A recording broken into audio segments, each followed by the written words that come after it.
Well, last few days have been nice. I mean, it's been hot, yes, but when you compare the humidity values to where we could be this time of the year, it really felt like the end of spring. Now, going forward, that is going to change. A beautiful morning, though, to start out with. This is our look from St. Joseph Hospital towards downtown, and temperatures in the mid-60s. That's a nice relief. That's actually a pretty good start. That's showing us that we're not quite there with the humidity yet. It is coming, and it will be here by the afternoon, not in full force, but today is kind of the transition. We're eventually going to get winds shifting out of the south, which they already are, but they're light. Then they're going to pick up tomorrow, and that's really going to usher in more humidity. So by tomorrow, the lowest we'll probably get is about 70.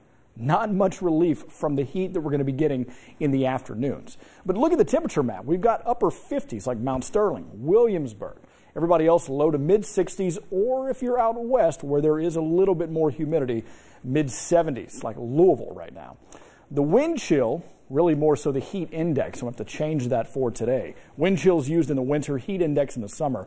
But either way, it's the same thing. It's how it's going to feel outside based on the conditions. When you add moisture to heat, it's going to feel a lot warmer than it's supposed to be, or than it actually is. So while all of these numbers match the air temperature right now, into the afternoon, we're going to see these numbers get up. The next couple of days, we're going to be seeing a few 100s on this map. That's not air temperature. That is what it's feeling like outside with the moisture. Where we have the wind, it's basically calm to light, but it is coming out of the south or southeast. And as far as the max track is concerned, look at that. Basically clear right over us, but you look out towards the west, and there's a lot going on. What is happening out west will try to make its way into our region, but this big blocking ridge of high pressure that we have over us is not going to let it. So it's going to be looking like this over our state for quite a while, not just today, but tomorrow into Monday. Even Tuesday could stay fairly clear, but we are expecting eventually this high pressure ridge to break down. But really, until it does, all of the activity out west, all of these storms, these low pressure centers, all attached to lows, basically are just going to ride up and over that high pressure ridge. Now, models are trying to pick up some activity in between, and we could be seeing a few isolated showers pop up, maybe a thunderstorm or two, but nothing quite like what they have above us or out to our west.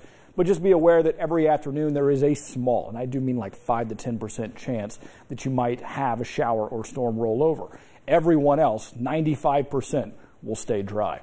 But we have our temperature trend showing that we get to 92, which will be the hottest temperature so far this year. Obviously, we can do better than that, but it will be so far. Now, look at the heat index. That's the difference. This is what it's going to feel like when you add that moisture. And obviously, tomorrow, when the winds shift out of the south and pick up, it's going to be feeling like near 100. Now, that's just Lexington.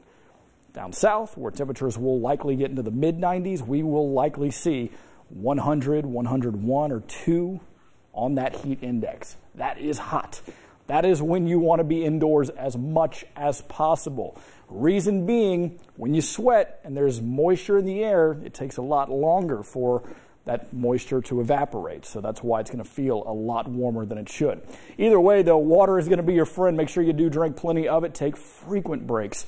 Be indoors as much as possible. I know everybody's going to want to be out at the pool or the lake or the river, and not that it won't be a bad idea. Just make sure you cool off and hydrate as much as possible. Look at that. Going forward into Tuesday, we keep upper 80s or low 90s, and then the storms return as early as the middle of next week. More news after the break.